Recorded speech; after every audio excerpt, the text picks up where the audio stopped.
¿Estamos transmitiendo? Saludos. Es que yo sé que hay dos personas que nos están viendo por allá.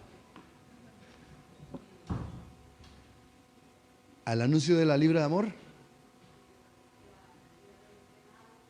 Sí, las madres se reúnen el jueves a las 9 de la mañana, ¿cierto?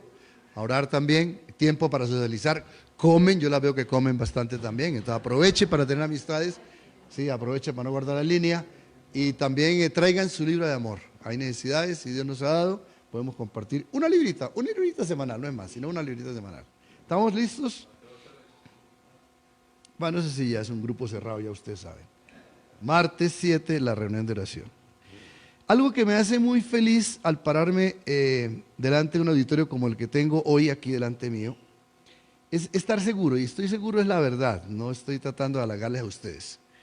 Estoy seguro de que cada persona que está aquí ha venido porque ama al Señor. Yo presiento eso.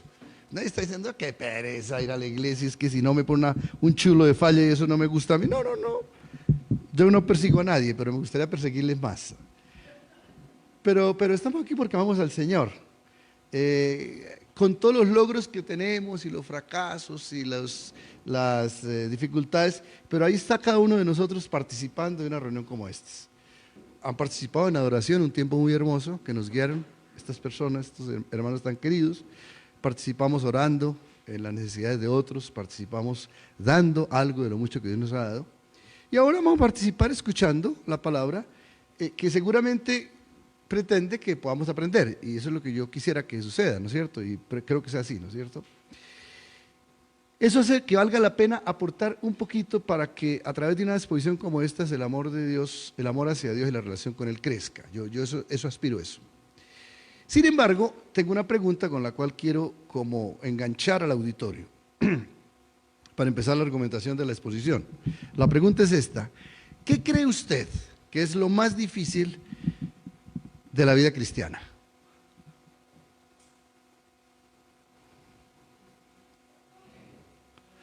Ay, eso dice mucho.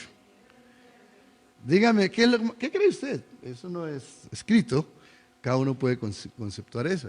A ver, díganme. La disciplina, la obediencia, ¿qué más? ¿Cómo?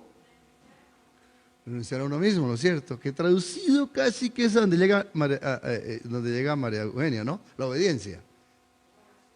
La oración es lo más difícil. Evangelizar. Bueno, yo creo que puede ser que algunos tengan razón, pero la que tiene la razón es María Eugenia, porque coincide con lo que yo tengo aquí escrito. A mí me parece que obedecer es lo más difícil, ¿sí? Porque uno puede orar todos los días. Es más, el Señor le dijo en Mateo 7:23 a una persona, le dijeron: vea, ustedes me han servido, ustedes han orado, han hecho de todo, pero no me han obedecido, y usted no me llamen Señor de ustedes porque eso es carreta. Apartados de mí, hacedores de maldad. ¿Disciplinas? No sé si es lo más difícil, porque al fin y al cabo hay gente que es estoica, tiene disciplinas increíbles, ¿no? Son gente que, uno ve gente en los gimnasios, bueno, yo no voy al gimnasio, pero gente en los gimnasios que levantan a las 6 de la mañana y son estoicos, y hacen disciplinas y se acuestan temprano y hacen las cosas como con mucha firmeza.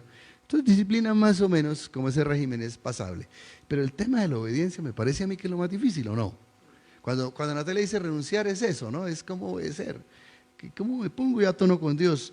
El eje, porque en fin y al cabo el eje de la relación con Dios es la obediencia, ¿sí? En fin y al cabo Dios no come carreta. Dice: mire, si ustedes me obedecen, me están amando. Entonces dice: ¿es el amor o la obediencia? Ahorita les hablo un poquito de eso, pero en fin y al cabo Dios ve la relación con Él a partir de la obediencia. Si ustedes se dan cuenta, la relación con Dios se inicia con un mandamiento. ¿Cuál es el mandamiento? No. Cuando los crean, en el capítulo 1 de Génesis, les da un mandamiento. O sea, para Dios todo está determinado por los mandamientos. Mandar, ¿por qué Dios manda? No porque sea un tirano, es porque sabe que nos hace bien. Es como el papá que guía a los hijos, la mamá que guía a los hijos. Uno está dándoles, si ustedes se dan cuenta, cuando los niños están chiquitos, uno todo el tiempo está diciéndoles, ¿no? Ahorita que le dije a Mayita, le dije: por fin le voy a decir que sí a algo. Cogí un teclado que habíamos botado y estaba haciendo así, le dije que sí, que lo toque. Ella me miraba así como, no me dijo no por primera vez. Uno siempre está mandándole, ¿no es cierto? Entonces, el primer mandamiento fue: creced y multiplicados, llenen la tierra y administrenla. Y el último capítulo de Apocalipsis, que es el último libro, termina con un mandamiento. ¿Cuál es el mandamiento? No añadan ni le quitan mi palabra, porque serán malditos o serán benditos ustedes. Mandamientos. Todo se incrusta en mandamiento, ¿no es cierto? Un mandamiento. Entonces la relación con Dios me parece a mí que sí está determinada por los mandamientos. Y cuando los judíos, como resumen la relación con Dios, la resumen en Sinaí, 10 mandamientos. Cuando nos acercamos al libro de Deuteronomio, entonces, ¿qué encontramos en Deuteronomio? ¿Es reiterativo el libro de Deuteronomio en qué? En mandamientos. Es más, Deuteronomio, ustedes se acuerdan hace un año que empezamos, ¿cómo se traduce Deuteronomio al español? Deuteronomio es una palabra en hebreo, ¿qué dice? Deutero, segundo, nomos ley. Entonces, la segunda vez, ¿qué quiere decir? Dios le repitió los mandamientos a la generación que entraba, porque la generación que venía caminando 40 años en el desierto, ya se murió. ¿Por qué murió? Dios la mató. ¿Por qué? Por desobedientes. Entonces dice, para que a usted no les pase lo mismo, les voy a repetir los mandamientos. Entonces ustedes van a decir, no, pues parece un judío, está hablando de mandamientos solamente. Pero uno no puede cambiar que la vida, en fin y al cabo, son mandamientos. Usted sale de aquí y encuentra un par en la esquina, sale un semáforo, encuentra y le dice siga, no está abierto a tal hora, un horario. En realidad, las relaciones humanas, las relaciones con Dios se determinan por parámetros que se traducen como mandamientos. Nadie puede pensar en que las relaciones se van a dar bien cuando cada uno hace lo que le da la gana. La relación familiar, la relación tiene sus códigos, la relación de la familia, ¿no es cierto?, de la esposa, que son mandamientos. Que era la etapa de la Biblia, Dios es reiterativo. Obediencia, amor y relación. Pero al fin y al cabo, ¿amor qué es? Obediencia. ¿Y ustedes me aman? ¿Sí qué? Si guardan mis mandamientos. Dios no echa... Ay, yo te quiero, Señor, como no, tú eres increíble, ay, te amo. Es que siento, Chuchito, te siento aquí en el corazón. Pero no hago caso con lo que me dé la gana. Pues eso es obvio que tiene su propio argumento. Cualquier esposo, ¿cierto? Cualquier esposa entendería que la esposa le ama cuando el amor que merece, y la esposo igual a la inversa, ¿no es cierto? Relación es amor y amor es obediencia. O sea, como que todo termina en obediencia. Ahora, en el capítulo 11, que lo vamos a terminar hoy, que fue predicado hace 15 días, el primer digamos, envío por el pastor Andrés, ¿se acuerdan?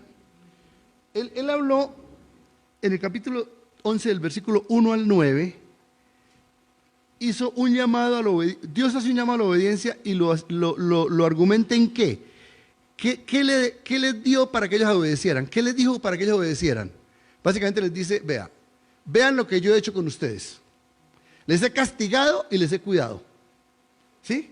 Entonces, dice, en razón de eso, obézcanme. Esa es la pedagogía de Dios. Dice, si ustedes para que me obedezcan, Dios como tira la zanahoria, ¿cierto? Tira el cuidado. Y les dice, yo he tenido cuidado de ti, obézcame. Y el otro lado dice, también les he castigado.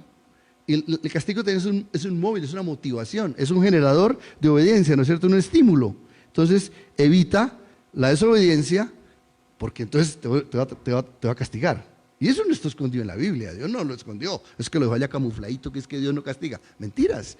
Y Dios castiga, ¿por qué? Porque quiere que nosotros obedezcamos. Porque a la final la obediencia que produce en nosotros, pues bendición, queramos o no queramos. Fran hace 8 días predicó la siguiente porción del 10 al 17. Y ya el estímulo a la obediencia no fue el mismo que compartió el pastor Andrés en el capítulo 11. El estímulo a la obediencia fue ¿qué? Van a tener una tierra sobrada. No como la tierra de Egipto. Es una tierra que es mucho mejor. Y incluso el Señor, como un acto de excelente publicista, dice, es la tierra que fluye leche y miel. Yo nunca había pensado que le voy a promocionar la tierra como leche y miel, ¿no es cierto? Pero se le ocurre al Señor que es lo mejor, es lo máximo. La leche para el hebreo era lo mejor, la miel era lo más rico al paladar. Entonces dice, es una tierra que van a encontrar lo mejor. Entonces, ¿en qué está basando la obediencia? En las promesas. Yo te doy, obedéceme, yo te daré. Entonces le dice a esa gente que lo está escuchando, es que para nosotros es muy difícil entenderlo. Pero nosotros no somos hebreos. Nosotros no estamos ubicados en la margen oriental del río Jordán. ¿Oriental o occidental? Al lado derecho. ¿Entonces qué, occidental? Así, occidental del río Jordán. No, oriental, al lado de Hecho Oriente. Venezuela está al oriente de nosotros. Sí. Al lado oriental. Habían sido esclavos durante 400 años. Los papás de ellos, las generaciones de ellos han sido esclavos. Ellos por la cultura de la tradición oral, sabían que han sido esclavos, que no han tenido tierra nunca. Pero han recibido una promesa en Abraham, 1500 años atrás. De hecho, ustedes van a tener una tierra, una familia y una parentela. Una nación y una parentela. Entonces ellos, cuando se alborota, digamos, ese recuerdo, que lo alborota justamente a través de Moisés, le dice, los voy a sacar para que se vayan, y lo saca, y en eso se meten 40 años. A los 40 años, están por fin que van a llegar. Yo no sé, ustedes se acuerdan cuando se comprometieron para casarse. Oscar se va a acordar algún día. Vea, cuando usted le dice a la esposa y se dice a usted mismo, dentro de 7 meses, 3 semanas y 2 días nos casamos. Eso se traduce el 20 de diciembre del año 2020. Estoy inventando, no sé qué, se estaban poniendo fechas ahí. 20 de diciembre es mi cumpleaños, entonces la puse por ahí. Entonces, ¿qué pasa con la señora, con la doña? Tiene el 20 de diciembre del 2020 en la cabeza, ¿o no? Y el hombre, Alfredo, ¿cierto? Con temor y temblor, pero lo tuvo, el 20 de diciembre. Ahí lo tuvo en la mira. Y le sudaban las manos cada vez que pensaba. Y llegó el 1 de diciembre, y el 3, y el 5, y el 19, y hoy mañana es el gran día. Pues eso le pasó a estos, pero con creces. Eran 400 años de existencia de esclavitud. 1500 años de espera, 1500 años de espera. Ahora, 40 años de ellos caminar por el desierto, y ahora tenían al frente. Entonces, cuando decimos que el móvil de la obediencia es la promesa, eso es muy tenaz, ¿o no? ¿O no? ¿Por qué están como tan callados hoy? ¿Están aburridos, sinceramente? No, pero ¿no les parece que es tenaz? No, es absolutamente expectantes. Absolutamente, mejor dicho, con la más alta expectativa del mundo. Eso es lo que se llama, tenía lo que se llamaría appetit appel. Todos los deseos, todo el entorno cautivado para la entrada. Entonces Dios les dice, vea, como ustedes están tan expectantes, obézcanme y verá que les va a ir bien. Entonces la promesa es importante. Entonces, ¿qué fue importante en el primer argumento del capítulo 11? Lo que él hizo. Él hizo. Y además, cuando les habla, ustedes se dieron cuenta que el predicador, no sé si lo mencionó, decía, les voy a decir lo que hice, pero no con ustedes, sino con sus papás. Ustedes ni siquiera vieron eso.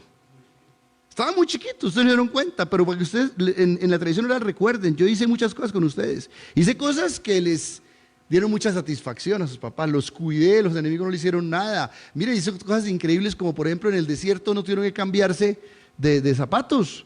Grullo hubiera quebrado, ¿cierto? Hubiera comercializado zapatos en el desierto. No tenía que cambiarse de ropa, Arturo Calle hubiera quebrado también. Porque no debe cambiarse, ¿no es cierto? El D1 y el X hubieran quebrado porque no tenían que vender nada porque les caía el maná del cielo. ¿Cierto? Y Postobón con el agua hubiera quebrado también porque necesitaba, ¿qué? No necesitaba nada, agua, leía la roca. Entonces está diciendo, yo los cuidé a sus papás, también los castigué. Porque ustedes fueron idólatras y maté 23,000 personas un día. Y otro día maté otra cantidad de personas. Eso es para como presionarles para que obedecieran. Y en el otro dice, en segundo lugar dice, pero ¿sabe qué? Yo les doy una promesa a ustedes, ya no a sus papás, porque sus papás se murieron, a ustedes como espectadores de primera línea, como los que están esperando la promesa, ustedes van a cruzar. 2 argumentos tenaces de Deuteronomio, ¿cierto? Vamos con el tercero hoy. ¿Se animan conmigo? Listo. Si alguien quiere dormir, levanta la mano y dice, predique más cortico y predico cortico. Para que usted no se sienta tan incómodo. Capítulo 11, Deuteronomio. Ahí va a aparecer, ¿lo puedes poner otra vez o ya te desconectaste? Tranquilo, si lo tienes está bien. Voy a volver a leer porque algunos estaban cuando empezamos. Y entonces, por tanto conecta, ¿no es cierto?, con los 2 argumentos anteriores. Por tanto, pondréis estas mis palabras en vuestro corazón. Recuerden que el gran argumento del capítulo 11 es ¿qué? Obediencia, ¿no es cierto? Obediencia en virtud de lo que hizo, obediencia en virtud de la promesa. ¿Pero por qué? Porque mire cómo empieza el capítulo 12, Oscar. ¿Cómo empieza el capítulo 12? La primera frase.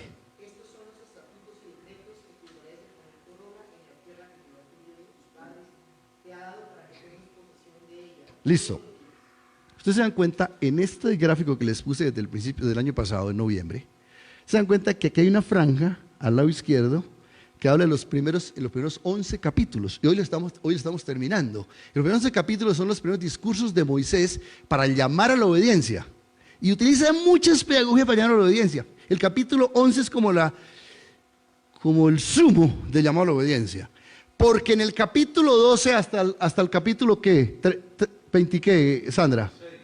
26, del 12 al 26 son los estatutos. O sea, dice, obézcame. Entonces, ¿y qué le obedecemos? Dice, ahí va. Y todas estas son las leyes. Y vamos a ver que adelante estudiar leyes que da miedo. Yo no sé cómo lo vamos a hacer. Eso es un camello. Los que sepan, por favor, ayuden, ¿no es cierto? Pero vamos a cerrar hoy. Es un día muy importante. Cerrar el gran capítulo, el gran discurso de la obediencia. Entonces dice, por tanto, pondréis estas mis palabras en vuestro corazón y en vuestra alma y las ataréis como señal en vuestra mano. Y serán como frontales entre tus ojos y las enseñarás a vuestros hijos hablando de ellas cuando te sientes en tu casa, cuando andes por el camino, cuando te acuestes y cuando te levantes. Y las escribirás en los postes de tu casa y en tus puertas para que sean vuestros días y los días de vuestros hijos tan numerosos sobre la tierra que Jehová juró a vuestros padres que le habéis de dar como los días de los cielos sobre la tierra. Porque si guardaréis cuidadosamente todos estos estatutos, mandamientos que yo os prescribo para que los cumpláis, y si amáis a Jehová vuestro Dios, note que obediencia y amor es para lo mismo, ¿no? Andando en todos sus caminos y siguiéndole a él, Jehová también echará delante de vosotros a todas las naciones y desposeeréis naciones grandes y más poderosas que vosotros. Todo lugar que pisara la planta de vuestro pie será vuestro, desde el desierto hasta el Líbano, desde el río Éufrates hasta el mar occidental será vuestro territorio. Nada se sostendrá delante de vosotros. Miedo y temor de vosotros pondrá Jehová vuestro Dios sobre toda la tierra que pisaréis, como él os ha dicho. He aquí, yo pongo hoy delante de vosotros la bendición y la maldición. La bendición si oyereis los mandamientos de Jehová vuestro Dios, que yo os prescribo hoy. Y la maldición, si no oyereis los mandamientos de Jehová vuestro Dios y os apartareis del camino que yo os ordeno hoy para ir en pos de dioses ajenos que no habéis conocido. Y cuando Jehová tu Dios te haya introducido en la tierra a la cual vas para tomarla, pondrás la bendición sobre el monte Gerizim y la maldición sobre el monte Ebal, los cuales están al otro lado del Jordán. O sea, cuando estén allá van a tener unos testigos tras el camino del occidente en la tierra del Cananeo, que habita en Arabá, frente a Gilgal, junto a la encina del Moré, porque vosotros pasáis el Jordán para ir a poseer la tierra que os da Jehová vuestro Dios, y la tomaréis y habitaréis en ella, y cuidaréis pues de cumplir todos los estatutos y decretos que yo presento hoy delante de vosotros. A ver, esa es una lectura muy densa, ¿no es cierto? Dice uno, ¿para dónde va? Básicamente, digamos, en este grueso de lectura desde el 18 a 32 vamos a encontrar como dos argumentos que corren como transversales, lo llaman, ¿no es cierto? Algunas personas, como que se repiten. Uno es obedezcan, que venía de todo lo anterior, pero lo otro es yo le daré la tierra. Se dan cuenta que mezcla y va mezclando esos dos argumentos. Yo quiero concentrarme en lo que nos corresponde, que tiene que ver con la obediencia. Si hemos visto que hay dos maneras, dos metodologías de Dios para instar a su pueblo a la obediencia, que se traducen también para nosotros hoy. A nosotros también nos hace lo mismo. La palabra corre y nos invita a obedecerle por lo que Él ha hecho, como en gratitud, por lo que Él ha hecho también en consecuencia con los castigos que hemos recibido, ¿no es cierto?, por ser desobedientes, pero también por las promesas. Dios nos promete y nos anima a obedecerle. Entonces, en tercer lugar, el tercer gran, digamos, argumento es, vamos a ver tres maneras de validar su palabra que nos ayuden a obedecerla. Él dice, obedezca mi palabra. ¿Qué tenemos que hacer con la palabra para obedecer a Dios? ¿Qué nos pone Dios con respecto a la palabra? ¿Qué maneras? ¿Qué hacemos con la palabra de Dios? Usted tiene una Biblia, ¿sí? Usted tiene un teléfono que tiene la Biblia, ¿sí? Entonces el Señor dice, yo lo he puesto delante de ustedes sus mandamientos y le voy a decir que haga con la palabra porque va a ser ¿cómo se llamaría? Va a facilitar, un facilitador es la palabra, de obedecerme. O sea, la palabra se convierte, no solamente lo que Dios ha hecho, no solamente lo que Dios promete, sino que Dios, ¿qué? Ha dicho. Lo que Dios ha dicho se convierte en un móvil para nuestra obediencia. Ahora, ¿cómo esta palabra me invita o me ayuda? ¿Cómo usar esa palabra para que yo pueda obedecer? Si es mi gran lucha, entonces la gran lucha tiene que resolverse en la respuesta a este argumento. ¿Cómo la palabra me puede ayudar a mí a obedecer? Hay tres maneras. Versículo 18 lo dice como con cierta claridad. Dice el versículo 18, por tanto pondréis estas mis palabras en vuestro corazón y en vuestra alma y las ataréis como señal en vuestra mano y serán como frontales entre vuestros ojos. español puro. ¿Cuál es el verbo principal de este versículo? Pondréis, exactamente, pondréis. Lamentablemente en la traducción del hebreo al español no es tan clara. Hay otras traducciones que usted tiene, por ejemplo, la la Nueva Versión Internacional traduce como grabarás. Grabarás. Dice, por tanto, grabarás estas palabras, pero yo quiero utilizar la letra E como una letra de recordación hoy. Entonces, ¿es la letra? No, una vocal, ¿no? Una vocal. Hasta ayer era una vocal, como todo cambia, pero digamos que sea vocal. La vocal E, para que usted se acuerde, al finalizar dice, yo lo tengo claro, ya sé qué predicó él. No entendí nada, pero ya me acuerdo los 3 puntos, ¿cierto? El primero que tiene que ver con E. Un sinónimo de grabar por E. Esculpir, yo quiero ese esculpir, porque grabar es más que escribir. Escribir, cuando usted escribe no graba. Estallado, exactamente. Ese es el sentido del verbo en el hebreo, es esculpir, grabar. Pondrás, ¿en dónde? En el corazón, en el alma, en las manos y en los ojos. ¿Sí? Esculpir la palabra en nuestras vidas. ¿Cómo? Estatuar, exactamente, estatuar. Pues esculpir para que nos acordemos. Ahora, en el momento en que nosotros esculpamos la palabra en nuestras vidas, en ese momento empieza a ser un factor un factor de beneficio para la obediencia. ¿Estoy explicando bien? Si no, yo me vuelvo. Si no explicando, buenas tardes, vamos a empezar hoy leyendo el libro de... No, yo creo que ya hemos adelantado, ¿no es cierto? Es en otra forma, como gracias por tatuar, me gusta, pero es hacer una huella. Es hacer que en la vida nos quede grabada la palabra ahí. ¿Cómo hace una persona que hace un grabado? Gracias por decirlo.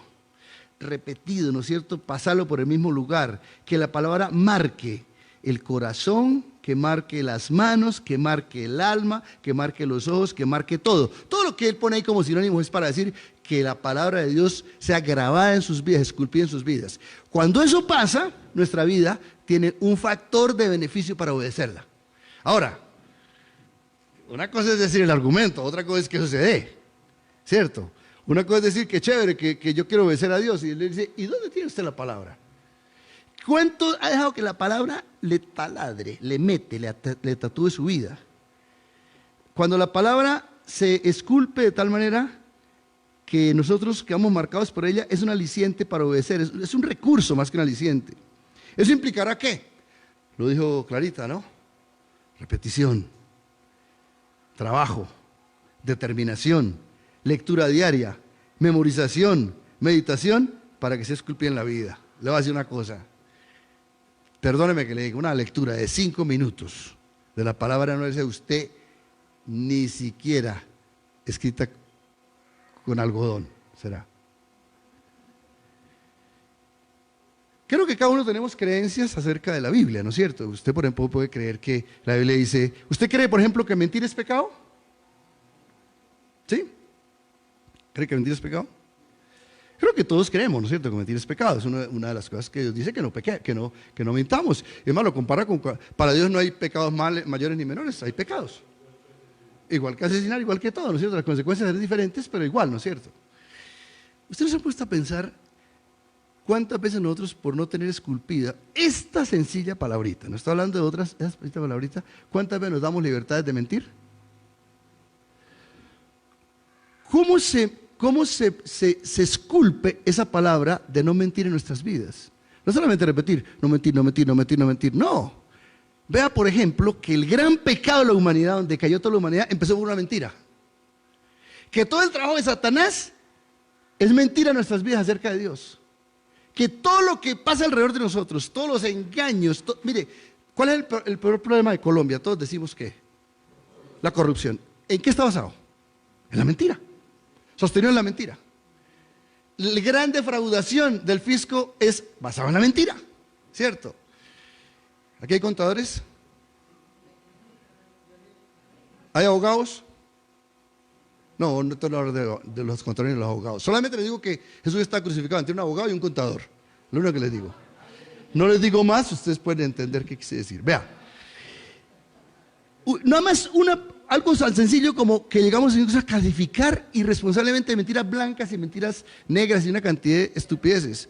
No dejamos que esa verdad sea esculpida en nuestras vidas. Y olímpicamente metemos carreta. Olímpicamente decimos cosas que no son verdad. ¿Por qué? Porque no hay palabras que sean esculpidas en nuestras vidas. Ahora, ¿cómo se esculpe? Métase a la palabra de Dios. Meta la palabra de Dios. Repita la palabra de Dios. Escucha la palabra de Dios. Medite la palabra de Dios. Porque viene cualquier momento, cualquier sutileza seductora, otra palabra y rapidito cambiamos. Entonces, la superficialidad de las creencias acerca de la palabra hacen que la vida sea una vida de desobediencia. Esa frase me la inventé esta tarde.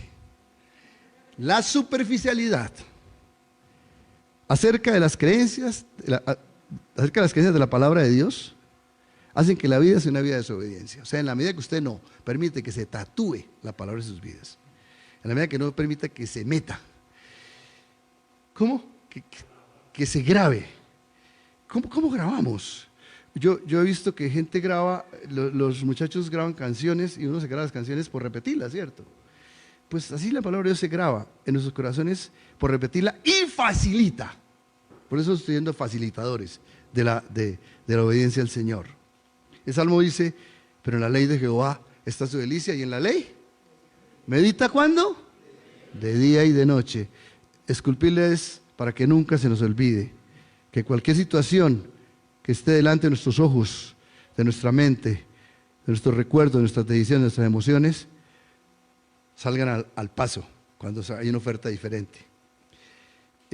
Una de las nietas, pues Mayita, su papá es inglés y su mamá es mi hija, que es colombiana, y a Mayita el papá le habla en inglés. Y me llama la atención que ella tan chiquita, tiene como año y medio, Mayita entiende ya palabras, entiende, y el papá le habla en inglés todo el tiempo. Entonces yo estoy frustrado porque esa china sabe más que yo inglés. Pero ¿cómo puede ser posible? ¿A qué hora me pasó? La fuerza de la repetición. Y entonces la china ya entiende español y entiende algo de inglés. No digo que lo entiende todo, pero entiende. Repetición, repetición, grabar. Dios nos ha hablado. Esta palabra que usted tiene en sus manos, que tiene en su celular, la puso Dios para que usted esculpa esa palabra en su vida. Es una decisión que forma conciencia, convicciones inamovibles. Quiero poner una tarea con este primer punto. Una tarea que a su vez es un desafío. Recuerden la tarea. Yo tengo amor por el devocional diario.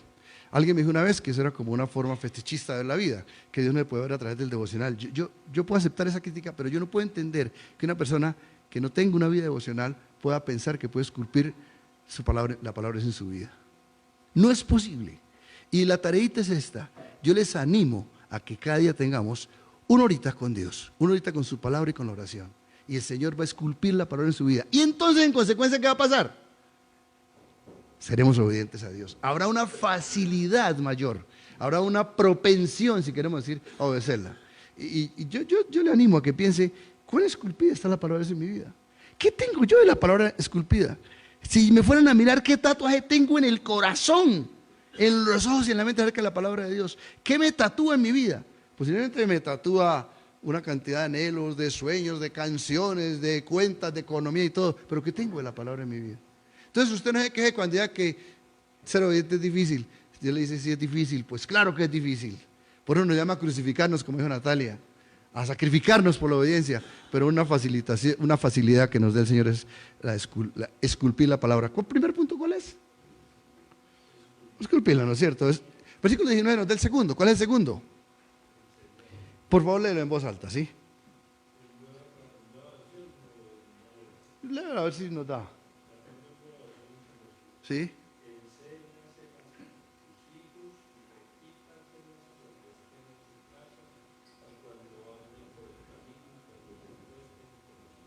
Listo, y ahí sigue hasta el 20, y el 20 también. Listo, vea. Note que la dinámica aquí es otra, diferente. La primera es esculpirla, la segunda, con la palabra Dios nos invita a enseñarla. ¿Por qué enseñarla? Enseñarla a la generación siguiente. El problema que nos plantea el texto es un problema generacional. Los padres de ellos habían subestimado la palabra. Los papás de esta generación han subestimado la palabra. No le enseñaron, ahora Dios mismo le estaba enseñando por segunda vez. Por eso el deuteros, por segunda vez te lo tengo que enseñar. Para que obedecieran. Y ellos deben hacer lo mismo con sus hijos para que cuando entraran a la tierra prometida, no pasaran por el fracaso que pasó la generación de ellos. Y es lamentablemente, es una una experiencia vivida por las generaciones. Después de que entran a la tierra prometida, les voy a contar, la historia es muy dolorosa. Entra a la tierra prometida y esa primera generación fue muy chévere. Pero cuando acaba esa primera generación después de Josué, dice la Biblia, en el libro de Jueces, dice que se levantó una generación que no conocía a Dios, ni conocía lo que Dios había hecho. Se les olvidó este mandamiento y fue una generación que empieza a fracasar. Hasta el día de hoy hay una generación fracasada. Estamos hablando de miles de años de fracaso. ¿Por qué? Porque no enseñaron la palabra de Dios. Ahora, recuerden que hay por ahí como un adagio que dice que el que enseña, ¿qué? Aprende 2 veces, eso decía, ¿no es cierto? Pues creo que sí, porque aprende para sí y aprende para que los otros aprendan y deja un legado bueno. Entonces, facilita mi vida el hecho de que yo aprenda, pero facilita también la vida de los otros el hecho de que ellos aprendan y obedezcan. Yo, por ejemplo, esta tarde soy un privilegiado, más que todos ustedes, porque yo tengo el privilegio de estar enseñando este texto. ¿Qué privilegio me da?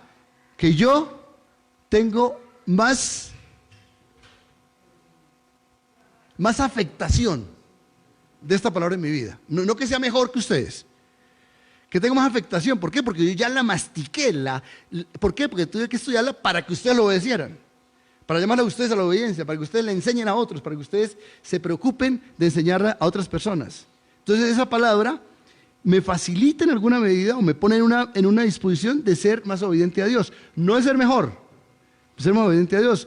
Por eso dice la palabra, dice, el que es maestro, cuídese porque mayor condenación también recibirá porque sabía más, ¿o no?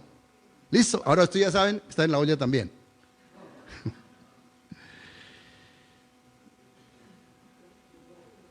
Entonces,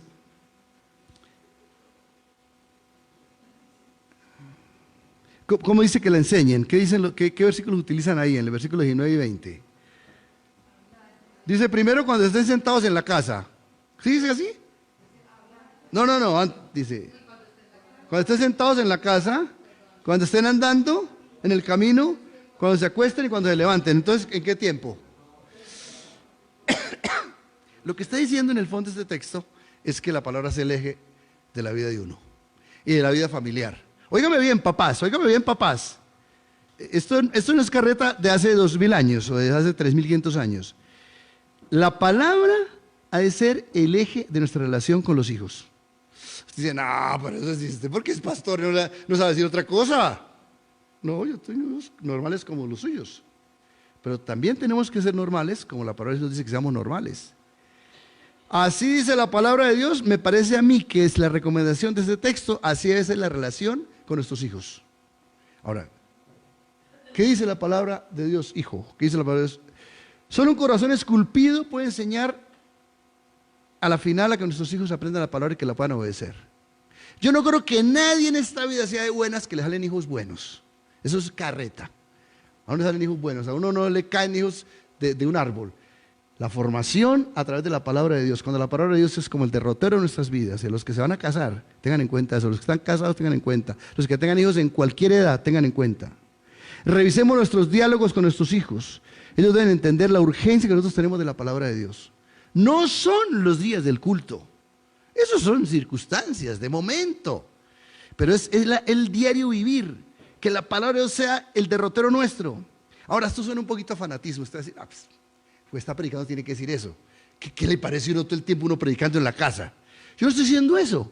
Estoy diciendo que el derrotero de nuestra vida familiar tiene que ser basado en la palabra de Dios. La verdad es porque Dios nos manda que hagamos la verdad.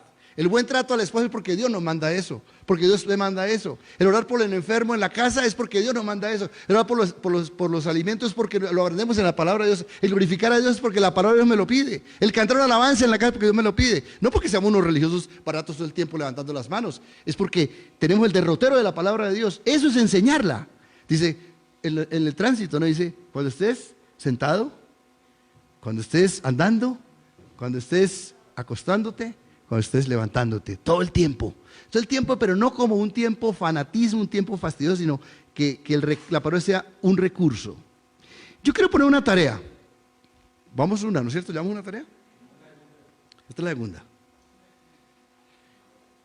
Les desafío a algo muy sencillo. Eso es sencillo lo que voy a poner. Que cada día mencionemos al menos una vez algo de la palabra de Dios en la relación con nuestros hijos y con nuestra esposa y con nuestro esposo. Para animarlos, por ejemplo, el muchacho llega, por ejemplo, Pedro llega de la universidad, ya está en la universidad, ¿no? No, al colegio. Llega desanimado como porque la novia lo echó, alguna cosa así, porque... no, la novia está aquí, mentiras, María, no, está aquí, no lo ha echado, no lo va a echar. Pero llega Pedro desanimado, entonces, estoy triste, estoy aburrido, me siento muy triste, no estamos dando esta relación, entonces... voy a decirle, no, tranquilo, mijo, hay muchas más mujeres en la vida, tranquilo, está muy joven, adelante, venga, tome estos 500,000 pesos y váyase a una parranda, tranquilo, todo se puede en la vida. Además, Gandhi dijo, yo desafío a que le digan a Pedro, estoy poniendo un ejemplo, no es cierto, le digan a Pedro, mira, mi amor, te voy a leer un versículo de la Biblia que me ayudó a mí cuando he estado en dificultades, porque lo tengo esculpido en mi corazón, ¿cierto? Por nadie estáis afanosos. Oramos, mi amor, oramos. Y oramos por el muchacho.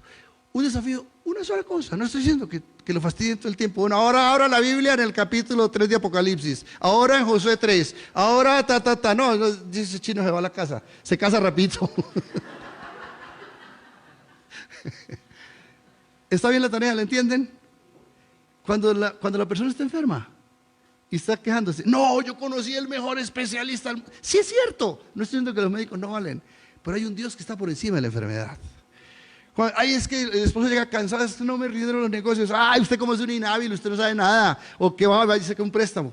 Venga, pidámosle al Señor que nos dé el pan de cada día. Y la palabra de Dios dice, mire, que Él es capaz de darnos. Y cómo es capaz de sacar agua en el desierto. ¿Se animan a esa tarea? ¿Muy difícil? Una vez al día, a ver, hagamos el ejercicio esta semana. Entre esposos, Ricardo y su esposa Valentina, ¿no es cierto? Natalia. Cada uno podamos, en nuestras relaciones familiares, utilizar eso. Las nietecitas, sí, frustradas por la vida, alegres por la vida. Estás muy contento. No vamos a tomar aguardiente porque estamos contentos. Vamos a darle gracias a Dios, porque la Biblia dice que porque demos gracias en todo, porque la voluntad es para con vosotros. ¿Qué está haciendo? Enseñándole y esculpiéndole, ahí tallándole, ayudándole a labrar esas verdades de Dios. Eso es lo que quiso decir el Señor en esto. ¿Difícil? Me parece a mí que es viable, que es posible. Entonces eso facilita, ayuda, anima y somos capaces. Yo tengo una columnita por ahí que algunos de ustedes leen que se llama Pensando en Voz Alta. Y me he propuesto en la medida que sea posible, cuando termine mi devocional, después de que termine mi devocional, yo escribo 2 o 3 frases para acordarme y escribo después un pequeño argumento que lo comparto. ¿Por qué? Porque yo quiero que los que la leen también ayudarles a esculpir algo de la palabra en sus vidas. Que vean la relación conmigo no como una relación que el que predica los domingos, sino que vive todos los días. Que vive todos los días la relación de la vida. La vida es así, ¿no es cierto? ¿Cuál fue la que escribió? Bueno, mañana sale la que escribió hoy. Entonces, cuéntele a su hijo qué aprendió. Cuéntele por qué está frustrado en la vida y que necesita que su hijo le ayude, porque la Biblia dice esto acerca de la ayuda, ¿no es cierto? Para que avancemos en esculpir y en enseñarnos mutuamente la palabra de Dios. ¿Se animan? 2E. La primera, esculpir. La segunda, enseñar. La tercera, ¿el qué? No. Hay que recortar el texto porque el texto, recuerden que eran 2 ejes, un eje de obediencia y el otro el eje de la tierra prometida. Entonces él hace un salto, mete el tema de la tierra prometida y le dice, yo te la voy a dar si me obedeces, como provocando al lector. Y luego en el versículo 26 dice, he aquí, yo pongo delante de vosotros la bendición y la maldición. Yo pongo la maldición y la bendición. O sea, aquí yo pongo mi palabra delante de ustedes como bendición y la maldición mi antipalabra, otras voces. Pongámoslo así en síntesis. Y dice, la bendición si oyereis ¿qué? Los mandamientos de Jehová vuestro Dios que yo os prescribo hoy. O sea, un facilitador de la obediencia es saber que hay bendición en el mandamiento y que Dios da bendición en la obediencia al mandamiento. Pero hay maldición ¿en qué? En la desobediencia. Y sigue diciendo, y la maldición si no oyeres los mandamientos de Jehová vuestro Dios, que os apartaréis del camino que yo, y os apartaréis del camino que yo os ordeno hoy, para ir en pos de dioses ajenos que no habéis conocido, dioses ajenos que también hablan lamentablemente. A nosotros hay muchas voces que nos hablan todos los días, no solamente la voz de Dios nos habla. Por eso la necesidad, y decía el texto es, escúlpala, métala, introdúzcala, grábela, tatúela, porque hay muchas palabras que vienen, muchísimas palabras. Por ejemplo, mira el dilema con que estamos viviendo ahora, pues es un dilema que ya usted dirá, eso ya ni es dilema, eso ya lo superamos. El homosexualismo. Hasta hace unos años teníamos claritico que era un pecado. Sigue siendo un pecado, pero pensábamos clarito que era un pecado. Pero a lo largo de haber permitido que no se esculpiera ese mandamiento en nuestras vidas, que no fuera claro en nuestras vidas, que no tuviera una claridad sobre la voluntad de Dios, pasamos rápidamente a escuchar otras voces. Y todo el grupo LGTB, a veces, todos los nombres que le pusieron, han hecho una cantidad de lobby para convencernos de que eso es una forma de vida. Y fácilmente ya quitamos la grabada que había en nuestros corazones, grabada la palabra que ha sido esculpida, y ahora dijimos, no importa quién oímos, Dios puede decir cosas, pero eso era el pasado, ahorita no es así. Y así vamos pasándonos, y el Señor dice, un momentico, yo a usted le di un mandamiento, y la bendición a aquel que me lo obedece, y maldición a aquel que oye otras voces. Esto suena muy duro, estoy en la predicación de hoy suena como un poco charro, no soy tan exagerado, maldición y bendición, pues eso es lo que dice la palabra de Dios. Y muchas veces comemos de maldición porque dejamos la palabra de Dios a un lado. Y sigue diciendo, ¿no? Dice, y cuando pasen al otro lado, entonces escojan dos montes, uno que represente la maldición y otro la bendición, el que oye y el que no oye. Por ejemplo, mire el debate que hay ahorita acerca del aborto. ¿Quién tenía dudas? Hasta hace unos años que abortar era un pecado, un asesinato. Pues nadie pensaba que había dudas acerca de eso. Hoy empezaron primero con los causales del aborto. 3 causales, empezaron con 3 que eran como presionantes, ¿no? Riesgo en la vida de la mamá, si está a punto de morirse, listo. Deformación del feto, nació mal. Y la violación. Entonces, claro, todo el mundo se arrolló y dijo, pues con los argumentos, pues, ya suavizaron el mandamiento. Entre eso, pues, eso es viable, ¿no? Eso es viable. Entonces, la comunidad internacional, nosotros los lectores, ustedes y yo, dijimos, bueno, pues, parece que aquí se puede privar del nacimiento a alguien, parece que aquí se puede matar a una persona. Una persona puede ser matada por esas 3 causales. La Biblia en alguna parte dice en el mandamiento no matarás, ¿hay alguna parte donde da excepciones al mandamiento? En ninguna parte. Entonces dice el Señor, usted elige la maldición y la bendición. Y hemos elegido la maldición para redefinir nuestros conceptos y nuestros valores. Y hemos elegido matar a 400,000 niños en Colombia cada año. Y ahora, como si fuera poco, dicen, bueno, como esas causales son extremas y pues que no se cumplen, y en la mayoría de los casos, sinceramente, cada uno de estos argumentos cumplen el 1%, el 1% de riesgo de la madre, el 1% de malformaciones y el 1% de violaciones. Entonces dijeron, pero un momentico, tiene que haber algo mucho más fuerte. Y es la cuarta, que está próxima a aprobarse. Próxima a aprobarse. ¿Cuál es? Que la acaba de definir Profamilia, se me dio la soberana gana. Porque no tengo la capacidad psicológica, la capacidad económica, no soy capaz de ser mamá. En Estados Unidos dicen, porque psicológicamente no estoy preparado, emocionalmente me haré un daño. Entonces, listo, vale. Eso es porque me dio la soberana gana. Entonces, vale. Pero, digamos, en la práctica lo que nosotros, personas cercanas al hospital, realmente viven la interrupción voluntaria del embarazo ocurre así. O sea, puede que no esté legislado, pero hay personas que dicen, lo que pasa es que yo estoy estudiando y el proyecto de vida es que aparece en el momento que no es, y eso ya pasa. Claro. Pero, Realmente pues está volviendo, por cifras, por gente que trabaja en el medio. SEO y Bio fue un método, digámoslo así, de planificación post. claro. Entonces, así es. Sí.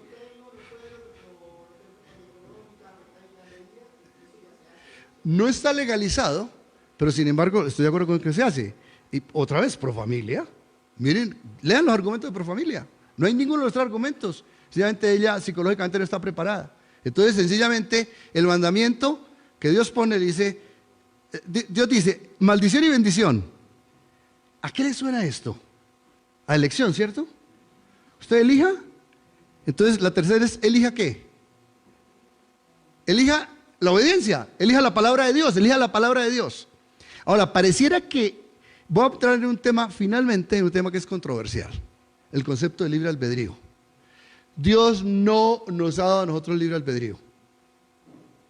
Usted va a pelear conmigo, al final va a decir que sí tengo libre albedrío. No nos ha dado libre albedrío.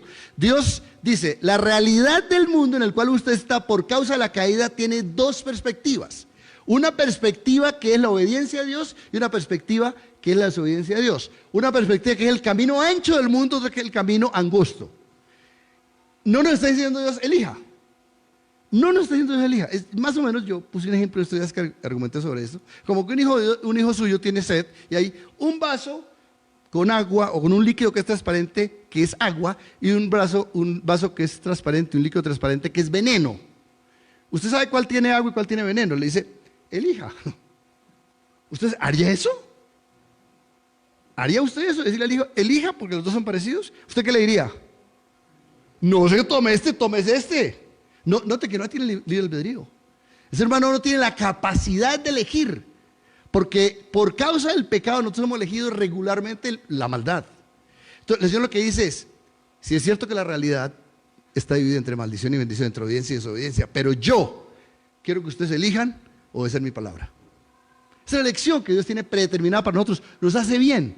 Y eso no es malo, no es que nos vuelva autómatas, nos da la recomendación, la sugerencia, la predisposición, nos insta, nos persuade, nos ordena, nos manda, lo que sea, como usted lo quiere decir, oír su voz y obedecer su voz. No hay para el cristiano entonces la libertad de tener libre albedrío. No lo veo en la Biblia, no estamos en capacidad de elegir.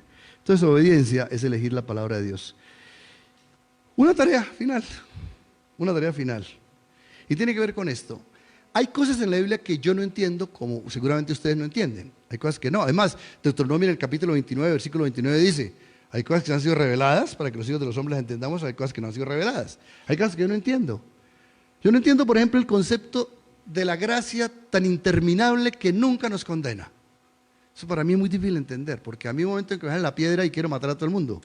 Pero a Dios no le da la piedra para volver su salvación. Eso no lo entiendo. Pero yo tomé una decisión en mi vida, y ahí va la tarea, tomé una decisión en mi vida. Aunque yo no entienda algunas cosas de la palabra de Dios, he tomado la decisión de seguir la palabra de Dios.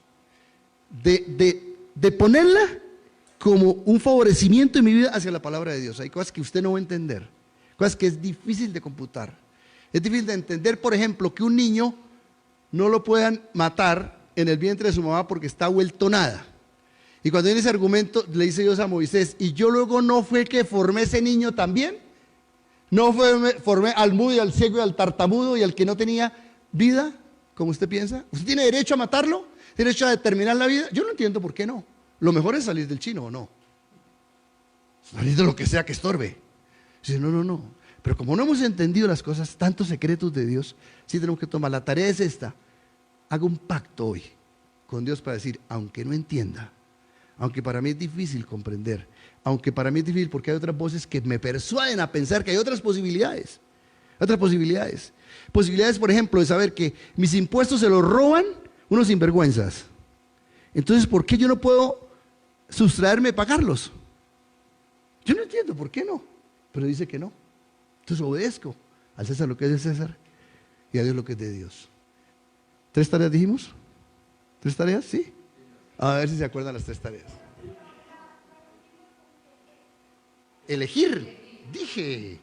Elegir la voz de Dios, porque hay otra voz, ¿no es cierto? ¿Esculpir qué? ¿Tarea de esculpir cuál era? ¿Los qué? Una horita que la palabra de Dios penetre. Recuerde, 5 minutos no le hacen ni cosquillas a la piel. Usted no se va a hacer un tatuaje por ahí haciéndose con la uña así. El tatuaje se hace con agujas que duelen, que son persistentes, que graban, que llegan hasta, sacan sangre. Y la palabra de Dios requiere tiempo. Tiempo. ¿La segunda tarea era qué? ¿Pero cuál es la segunda tarea? De enseñar un versículo en la familia.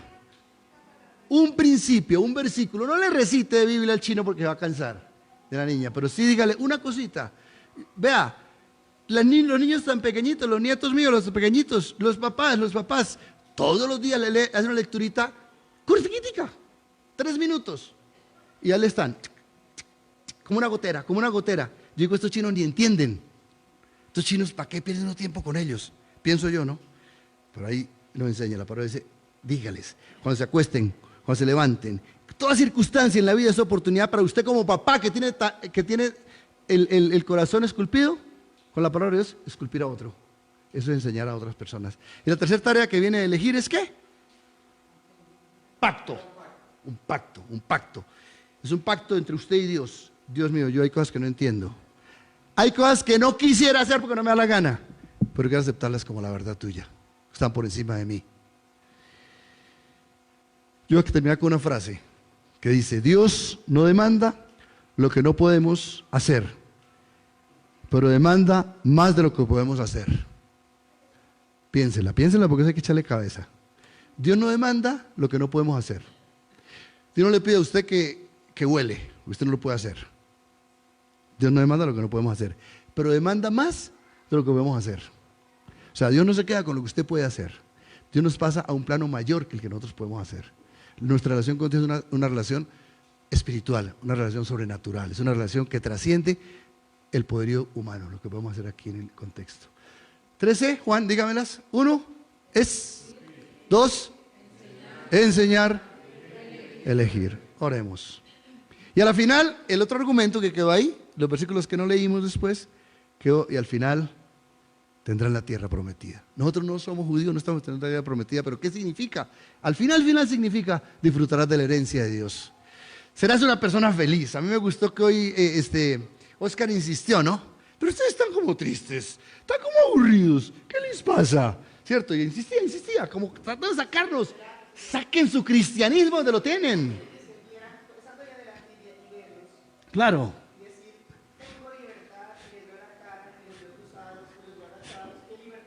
Pero eso es muy bueno porque en realidad lo que está diciendo es, híjoles, ¿qué está pasando con la obediencia al Señor? Ahora no, porque ustedes estén con el ceño fruncido, están en desobediencia. Pero digo que sí hay algo de gozo en la obediencia, hay algo de libertad en la obediencia, y muchísimo, creo yo. ¿Vieron a esos muchachos del video, no es cierto? Esa gente cantando así, alabando al Señor, arrodillados, buscando al Señor. No les dijeron, venga, por favor, vengan el martes 1 hora, por favor, se suplico. Hágame el favor a mí que soy un pobre, que no sé qué hacer el martes de 7 a 8. No, dijeron, ¿por qué, pastor, tan poquito? Metámosle 3 horas por lo menos, ¿cierto? Eso, ¿no es cierto? Vamos a orar. Padre, yo te agradezco por la bendita palabra que nos has dado. Que esta palabra, Señor, sea como la fuente que nos marque, que nos dé vida, que nos haga, Señor, personas con la promesa de la herencia de los cielos bien. Somos cristianos libres, cristianos felices, cristianos que en medio de la prueba pueden decir, aunque la higuera no florezca, aunque no haya vides y las ovejas no den mantenimiento, aún yo me gozaré en el Dios de mi salvación, el Dios que me ha hablado, la palabra que me sostiene, la palabra que en medio de la prueba me levanta, la palabra que es capaz de cambiar mi lamento en baile. Señor, que seamos cristianos que cuando vayamos a compartir a otros, les antojemos porque nuestro corazón está afectado.